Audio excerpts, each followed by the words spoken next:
changes in pregnant mothers. Right? So, in this slides, I am going to tell something about what is the difference, whether the diseases are different or whether we are doing investigation different or the patient presentation is different. Because study says there is no difference in the surgical condition in a pregnant mothers. For example, if you take females with 30 to 40 years or 20 to 30 years, the epidermis or the appendicitis occurrence is same, whether pregnant or non-pregnant. So the diseases are common. The problem is presentation is different. Problem is investigation is different. Management is different because of their physiological changes and protect the mother and the fetus. That is our aim. So because of these reasons, we can't do all the investigation which we are doing in non-pregnant mothers. We can't do all the management which we are doing in non-pregnant mothers. So that is the different main thing. And the presentation again, because of physiological changes, will vary. So if you understand this concept, then it is easy in obstetric patients or patients with pregnancy, how we are managing surgical conditions. So usually, because of this reason, usually we need a multidisciplinary team which includes surgeon, obstetricians and neonatologist should be there, right? So first scenario, a 32-year-old woman, gravida 3, para 2, presents at 27 weeks of gestation with 2-day history of nausea, vomiting and right-sided abdominal pain. Vital signs: temperature 37.8, heart rate around 110 beats per minute, blood pressure 104/72, respiratory rate 24 per minute, oxygen saturation 95 on room air. Now tell me, again I am asking the same question, whether it's a normal or abnormal. Problems start from here. Whether it's normal or abnormal in a pregnant mother. What do you think?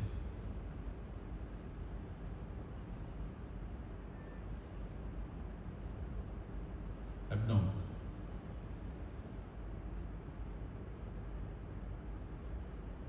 Which are the things that you think abnormal? Nausea, vomiting, abnormal. Right side abdominal pain in 27 weeks of gestation, abnormal. Or the pulse rate is abnormal. Blood pressure is abnormal. Temperature is abnormal. Together all these are abnormal. Huh? What are things you think abnormal? Huh? Yes. Huh?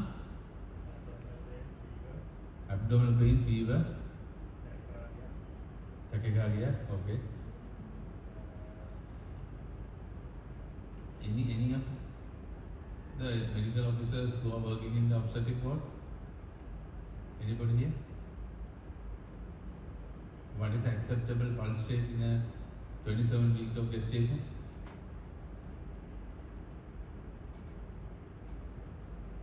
Whatever, any idea? It is 72 up to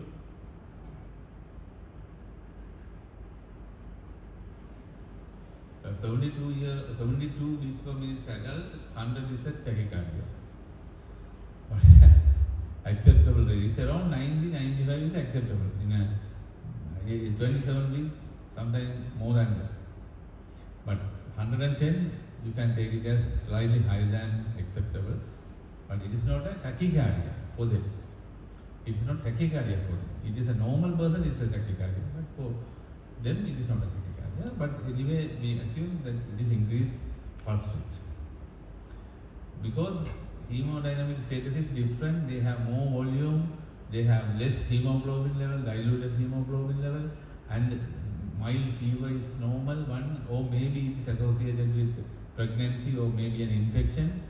Nausea, vomiting is a common thing, and right side abdominal pain again, it could be a gravi uterus compressing the bowel, or it could be any pathological thing. So everything is possible. Everything is possible. So we should know these physiological changes happening in this patient. That's an important thing. So it could be a surgical problem or it could be a physiology. Both possible. So many patients we are seeing, but ultimately we end up with no. Ultimately end up with no. So when you decide it's an abnormal vital sign, you should think about the physiological changes. That is the only thing. You can just avoid it, but you have to think twice. So what is your next step? If you come across this lady in your ward, what will you do? As a safe practitioner, what are the things you should do?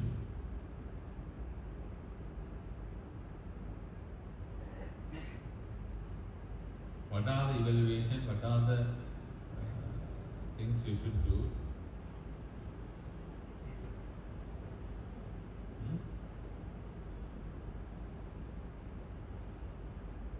A pregnant lady, 27 weeks of gestation, comes to the hospital with abdominal pain. Forget about whether it's normal or abnormal, but she is, for example, nausea. Do you think a lady, pregnant lady, 27-week gestation will come to the ward hospital with complaining, I'm having nausea or vomiting? If they are coming, that is a new onset. That is a new onset. Or it may be changed from their normal. It may be changed from their normal. If it is a normal thing, they won't come. So if they are coming, something, there's a change happening. It may be abnormal, it may be due to surgical problem, it may be due to obstetric problem, we don't know. So, but as a safe doctor, when a patient presents with abdominal pain, pregnant lady, especially in the late stage trimesters, 100 pro, otherwise it's a labor. 100 pro, otherwise it's a labor. You should exclude labor. You should exclude the labor. Still I remember 1 year ago, there was a patient referred from my obstetric ward, but it was 28 weeks of pregnancy, was a history. I don't know anybody knows this thing. And acute appendicitis was a clinical diagnosis. So we planned for laparoscopic appendicectomy. But when we insert the port was inserted in the left hypochondria. Left hypochondria means it's in the splenic area. We insert the port in the splenic area, but after insert the camera only we know we are in the uterus. We have seen the face, very clear face of the baby, and it goes after that only it's a 36 plus week baby. So nothing was happened, we delivered the baby, obstetrician delivered the baby, but it can happen. It was happened, but appendix was absolutely normal. Appendix, after delivery only we saw the appendix. It was completely normal. But WBC count high, CRB high, but ultrasound scan did not show anything. RAFP, right abdominal pain, same thing. But the only problem was it is a 28-week gestation, was a history and the things. But when we do the surgery, we found it's a 36 plus. So almost it is in the epigastric region, uterus in the epigastric region, and we insert the port very safely, insert into the fluid, because of the fluid, nothing was happened, no single injury to the baby. Then we deliver the baby without any. So it's a labor pain. It's a labor pain. So that's what I'm telling. So until prove it's labor, don't do anything. That's the main thing. So gynecology obstetricians should exclude the labor first before transfer the patient or before refer the patient for the surgery. Right?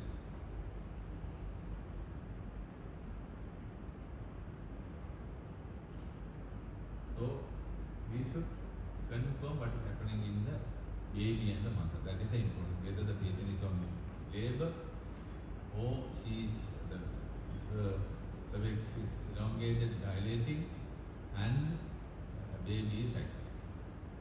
So these are the main priorities when a patient presents with abdominal pain. Nothing else. Don't think any surgical condition from the onset. So that is the basic take-home message from this slide. Until prove it's a labor pain. Until prove it's a labor pain, nothing else. So normally the incidence of non-obstetric abdominal pains are common. Common means it's the same in the non-obstetric patients or non-pregnant ladies and pregnant ladies. That is the first thing. Any trimester it can occur. It is not, you can assume that first trimester is common, but third trimester, second trimester, it is difficult to diagnose. That is the main thing. And physiological and anatomical changes of the pregnancy can make presentation atypical. That is an important thing you should do. Atypical. Sight should be atypical. And peritonism, signs of peritonism will be very minimal in the third trimester compared to the first trimester or non-pregnant one. Because of stretching of the abdominal wall and stretching of the peritoneum, there won't be much peritonism. Right? So, and investigation wise, you can't use radiographic investigation or radiation investigation. When you are considering it, consider about the positive and negative. Depend on the patient condition, the baby's radiation, and the benefit of the mother and the baby. So, it's common thing. It can common in non-specific. It is non-specific in pregnancy. That's a very important point you should know. And pain, nausea, vomiting, these are common in the pregnant patients. These symptoms are common. It can happen in the pregnant lady and non-pregnant lady. So then it is not a specific one. History and gestational age may be distinguished. That is an important point.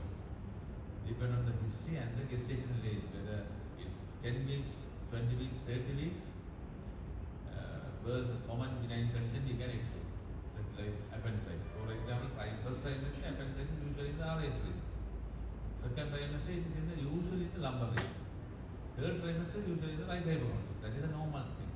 So 30-35 week pregnant lady coming with the right side abdominal pain and the pain is in the right hypochondrium, then we can assume it could be a appendicitis. Same history, but in the first trimester it could be a right polycystic. Right hypochondrial pain may be polycystic. So the trimester is important, gestational age is important. And the final thing I already told you, what is the change has happened to the patient? Vomiting, what is any change in the vomiting? It is normal from the gestational period. Or it is changed, now its frequency was changed, or the content was changed, nausea was changed, or additional fever. Or the pain is different from the pain which she felt earlier.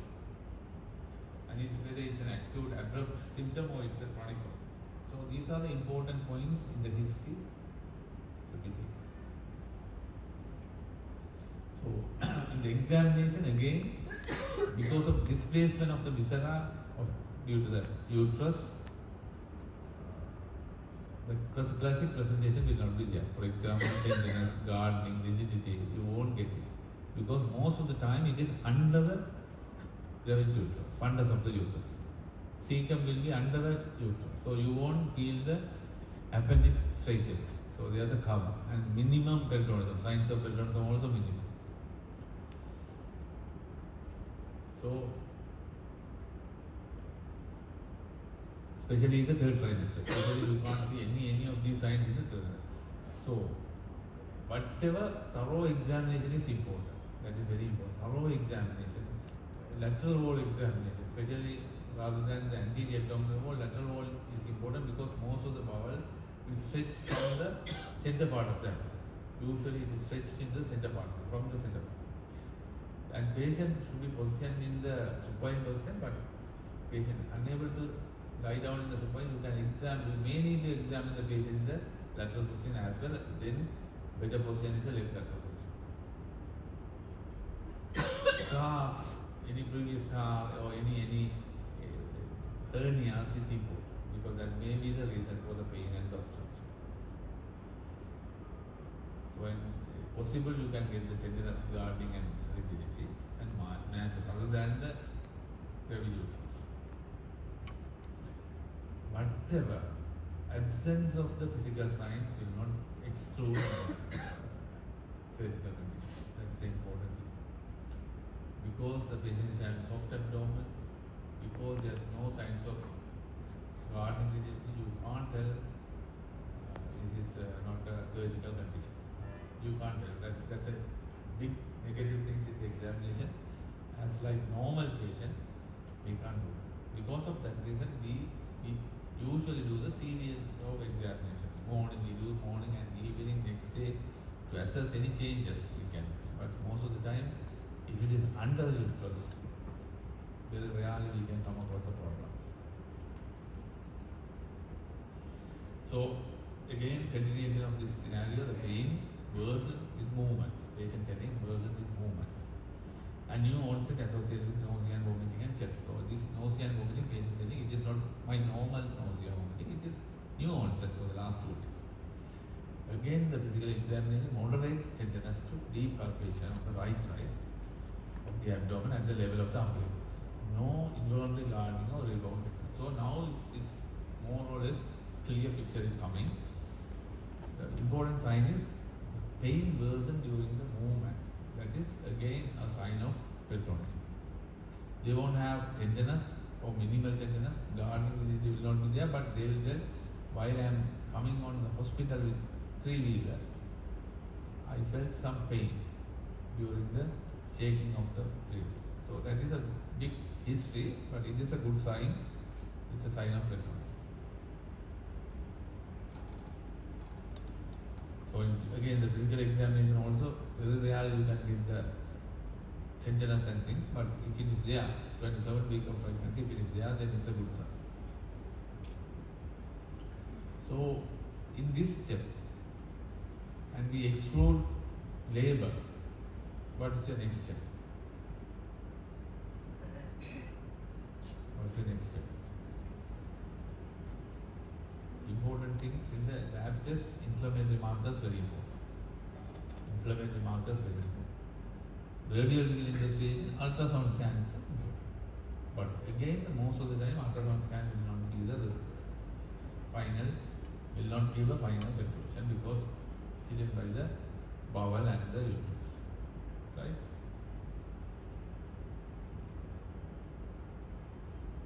Leukocytosis is a common thing in the pregnancy, but we have to see whether it is abnormally high. Serum bicarbonate level usually decreases in pregnancy with the dilution. Alkaline phosphatase, lipase level usually increase. So we can't confirm whether it's due to any problem in the CB. Bilirubin level, transaminases usually normal. Amylase level usually normal. There won't be any increase in the bilirubin level, but there may be a chance of alkaline phosphatase increase.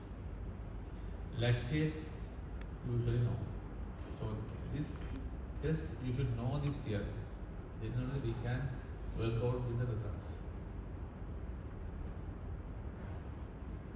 Then comes the radiological investigation. It's very difficult to take a decision what investigation is better, but safely we can do the ultrasound scan, and most of the abdominal pathologies will be evident if it is in severe condition. That is one. X-ray we can't do. For example, in abdominal small bowel, large bowel obstruction, we can't do the X-rays. Usually we don't do it. But if necessary, we should take the risk. If necessary, we should take the risk. Causes benefit to the child and the mother.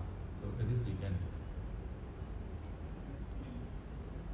So usually what we do before taking these risky decisions, whether we are going for, especially when we are doing a CT scan, we discuss with parents and relatives and patients and obstetricians, especially, and pediatricians or neonatologists. Then only we decide whether this is benefit or whether we straight away go for a surgery. So, but nowadays MRI scan is a safe thing, and most of the abdominal pathology we can identify. But I still remember when I was in UK, there was a patient with maybe 30 plus week pregnancy, right lumbar region pain. Clinically it is appendicitis, but they won't touch the appendix without doing any radiological investigation. In UK we don't touch the appendix. CT scan is contraindicated.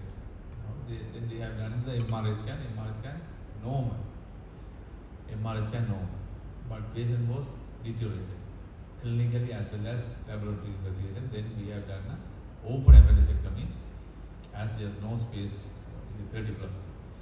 There was also pus, maybe 100 cc of pus we have done, and appendicectomy done. It is on 5th day or 6th day. So still there is a negative, false negative things can happen. Still it can happen. So whatever the things, series of examination, assessment, continuous assessment is more important than any investigations. Even with the MRI scan, you can't confirm whether it's appendicitis or not. That is not only appendicitis, it's an appendic abscess. And appendic abscess, it's a supervision. It's not deep to the uterus. It's above the uterus. Appendix was one side, tip of the appendix was one side of the uterus, and it is over the uterus. One surface of the appendicular cavity in the uterus, almost in the uterus, but they couldn't find it on the MRI scan. That was the reason. So these are some problems you can come across. So ultrasound scan usually the safest one and easily available, not much contraindications, so we can do, and most of the gallbladder problem will be easily identified. MRI scan again highly sensitive, especially MRCP scan for any gallbladder, CBD stones or appendix, you can identify. But the only problem is cost and the not available, easily not available, time taken, too much of time. And see this again, the CT scan, here we have to think about the benefit and the risk of the radiation risk, and they can cause childhood leukemia and teratogenicity depend on the first 10 second time. Usually it is up to 12 weeks. Nowadays it's more dangerous in first trimester and part of the second trimester. So continuation of this case scenario, leukocytosis of 13.5 without left shift, hematocrit 31, alkaline phosphatase 200 left. Pelvic and abdominal ultrasound scan, no abnormality of the pelvic structures, viable features, normal at gallbladder, appendix could not be visualized. That is normal finding we can come across here as well. So now we are more thinking about appendicitis because of WBC count and no other abnormalities, and obstetricians excluding the labor problem. So what is the next step? If it is there, what is the next step?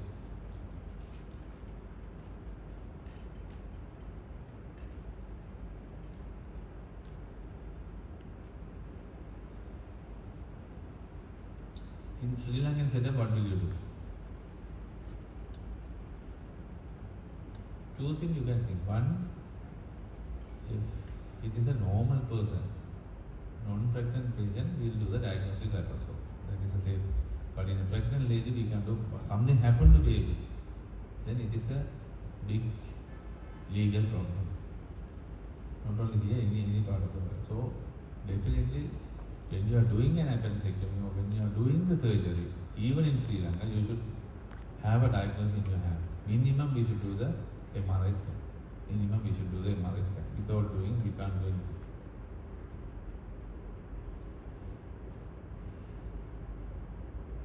So, material fetal prognosis depend on extent of the surgical disease and timeless of the treatment. That is very important. Still, there are some controversies about the conservative management and the surgical management, but still, even with the all over the world, all over the countries in the world, appendicectomy is the treatment of choice for appendicitis, including in pregnant mothers. But it's the additional thing we do. a multidisciplinary team will assess whether during the surgery anything can happen to the fetus. So we should have the facility to resuscitate the fetus. That is the only thing we should know, whether it is available here. If it is not available, transfer the patient as early as possible to the center which has facility to handle that baby. Usually now we assume 23 plus week babies can be resuscitated and can be alive. We can have it that baby, normal delivery or Caesar, but we can handle it. So usually that kind of scenario, any situation, be ready to deliver the baby. That is the important thing. Deliver the baby. So the facilities should be available. That is the important thing. If it is not there, we have to transfer that baby or the mother. So if you look at the condition, what are the possibilities? These are the possible things. Most common is an acute appendicitis, cholecystitis, bowel obstruction, pancreatitis, and HELP syndrome and bowel liver laceration. These are the most common non-obstetric emergencies happening in a pregnant lady. So that is a normal, even for a normal person, that is the common thing except HELP. So if you take the appendicitis, it is 1 in 1000 to 1500 pregnancy can happen. It is normal for others as well. Same as in the non-pregnant. Most common by the second trimester. Increased incidence of appendiceal perforation in pregnancy. That is the only thing, because delay. Nothing else. Nothing else happening, but it's a delay. One is delay. Second thing, they are slightly immunosuppressed, immunocompromised. So the omental adhesions, omental mass formation will be delayed or will not happen. So chances of perforations are very high. So that's why I told you, still in pregnant ladies, appendicectomy is a treatment of choice. Whatever the trimester, appendicectomy is a treatment of choice, because if we miss the appendicitis, it will go in, most of the time it will go into the perforation.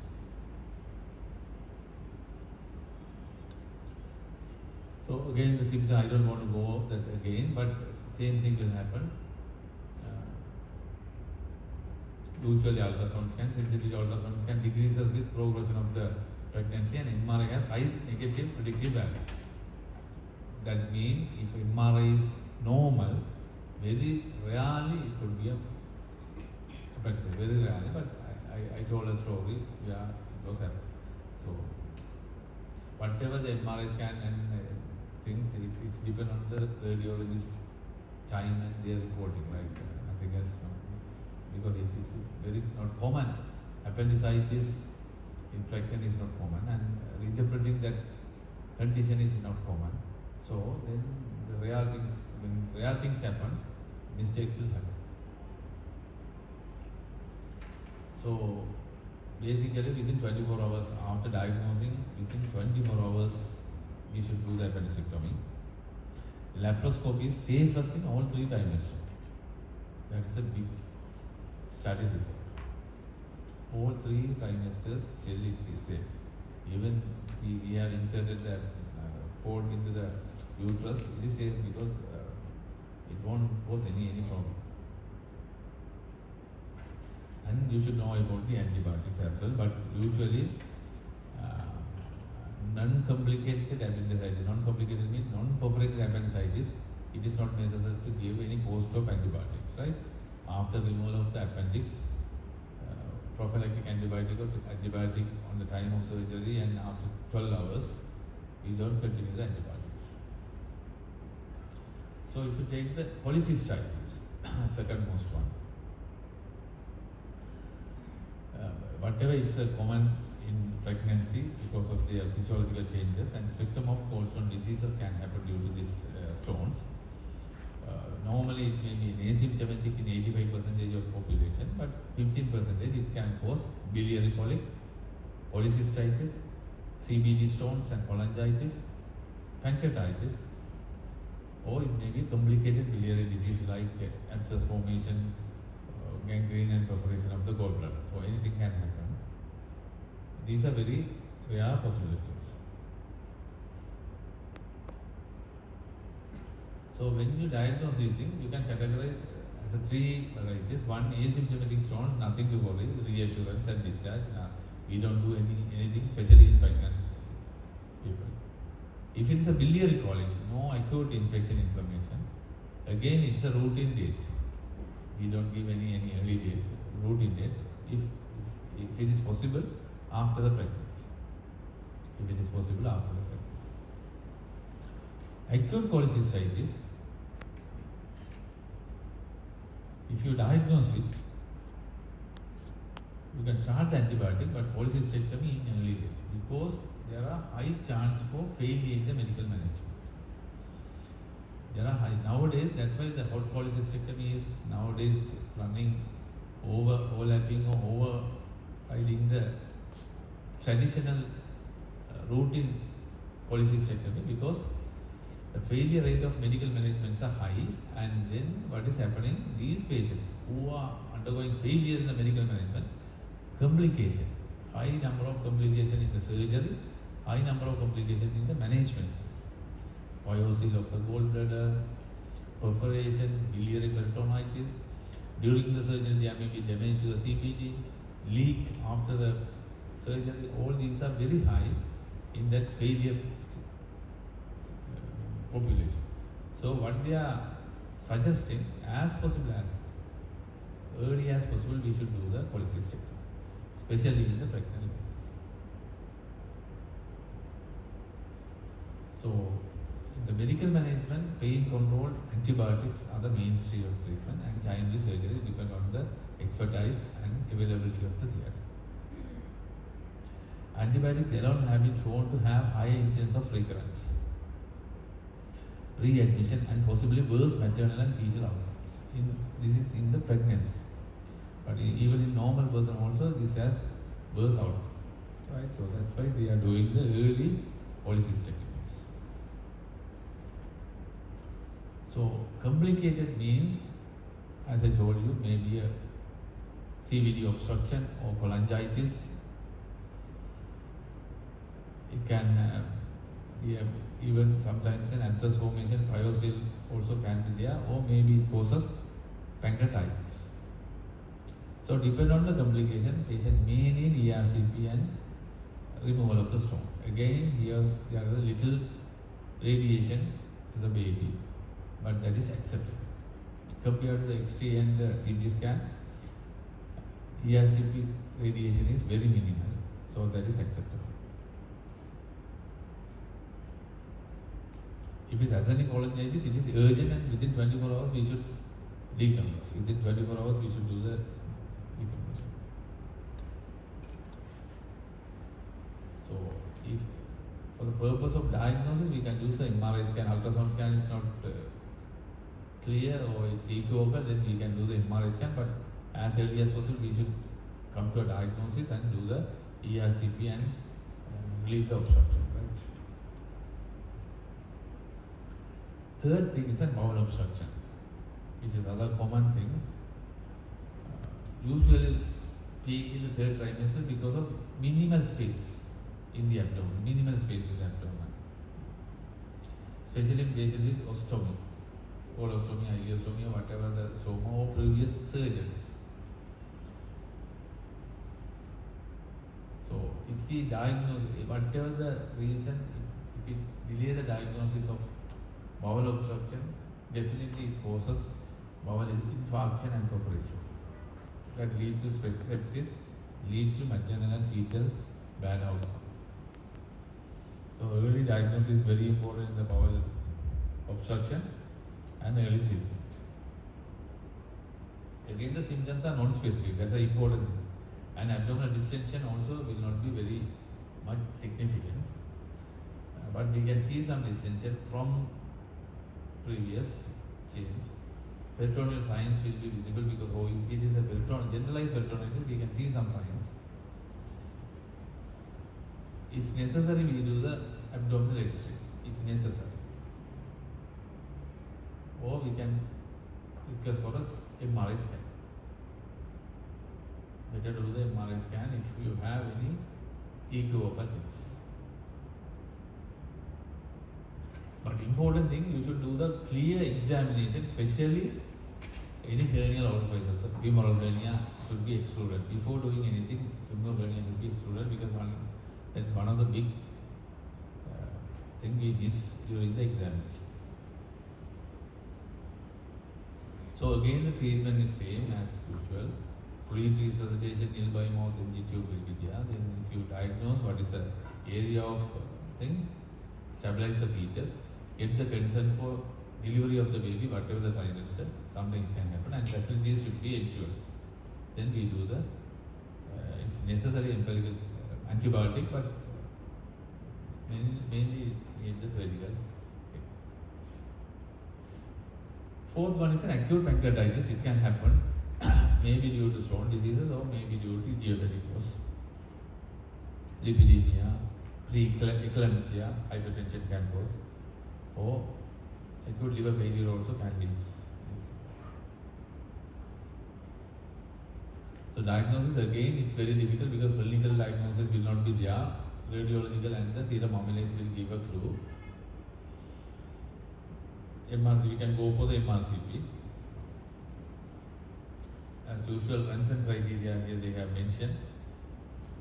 Mortality risk is less than 3% in less than 3 when you have this number. If it is positive, 1 positive, 1 point, usually we give. 3 positive, less than 3 positive, less than 3% mortality. 3 to 5 points, 11 to 15% mortality. More than 5 points, there's a 40% mortality.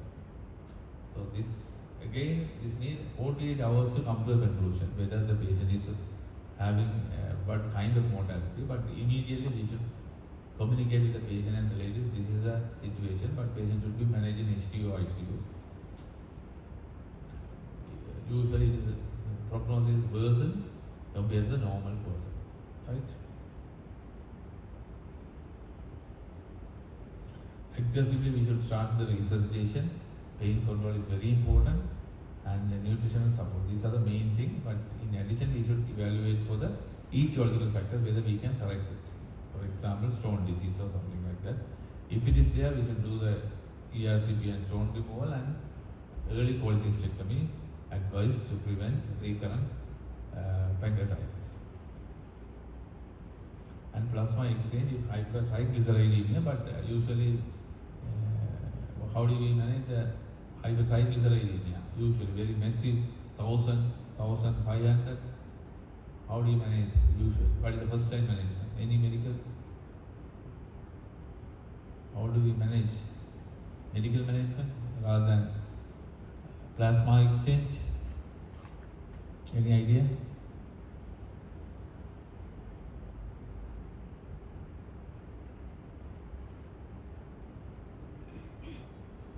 Nobody come across insulin infusion. That is before doing anything you can start. It will may take 4 or 5 days, but with the time it will reduce. But if possible, plasma we can do with the plasma exchange. Right. So the final one is a HELP syndrome. Everybody heard about this syndrome, which is a hemolysis, elevated liver enzymes, and low platelet count will happen in the latter part of the pregnancy, or maybe after the delivery. 80% of HELP syndrome diagnosed with the preeclampsia, and 20% cases occur in early postpartum period after the delivery. Spontaneous hepatic bleeding and rupture, which is a very rare complication, but nothing special. We manage as a trauma patient. When there's a trauma with liver injury, how we are managing, same thing here. But in addition, we should manage the baby. That is the only additional thing we have. So again, the ultrasound scan will give a clue, but we usually do the MRI scan.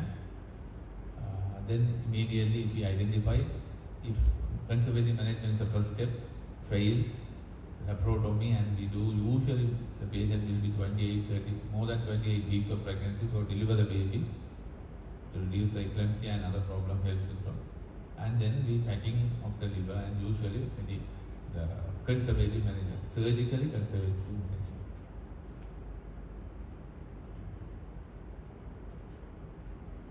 So again the resuscitation part is very important. Sometimes it is not necessary to pack the liver or do any surgical intervention for liver itself, but if it is occur, we should do that. In that situation, usually we deliver the baby, that's the important thing. Unstable patient should be resuscitated and do the next. The important thing is the fetal monitoring and what we are going to do with the fetus, because that I told you, 23 plus week fetus, now assume we can, it's a viable fetus, we can deliver the baby. We have that facilities, most of the special centers in Sri Lanka. I'm not telling each and every part of Sri Lanka, no. But special things, even Jaffna we have the facility, but chances of life is not 100%, but it's considered as viable fetus. Less than 20 weeks, we don't want to resuscitate. We don't do resuscitation. That's important. So the important thing is we should do the consent and everything before handling these patients, because anytime anything can happen. And antenatal steroids and the management for pre-delivery should be done. So this is a MRI scan of the appendix, which is visible in a pregnant mother. You can see in the arrow. Right. Any questions? So important take-home message here, you should think about in a pregnant lady there may be an anatomical variation and physiological changes can happen. Because of these reasons, normal surgical conditions which is occurring in a normal person will not be typical pattern. Second thing, any pain, the first thing you should exclude labor pain. Third, when you decide about the investigation, think about which is the safest for the baby and mother. Don't do any unnecessary thing. And again, the surgical intervention should be discussed in the multidisciplinary team, then decide about the surgery. But surgery is safe.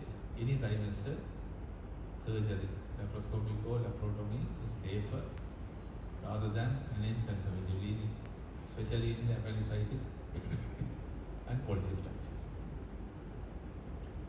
So that's it from me.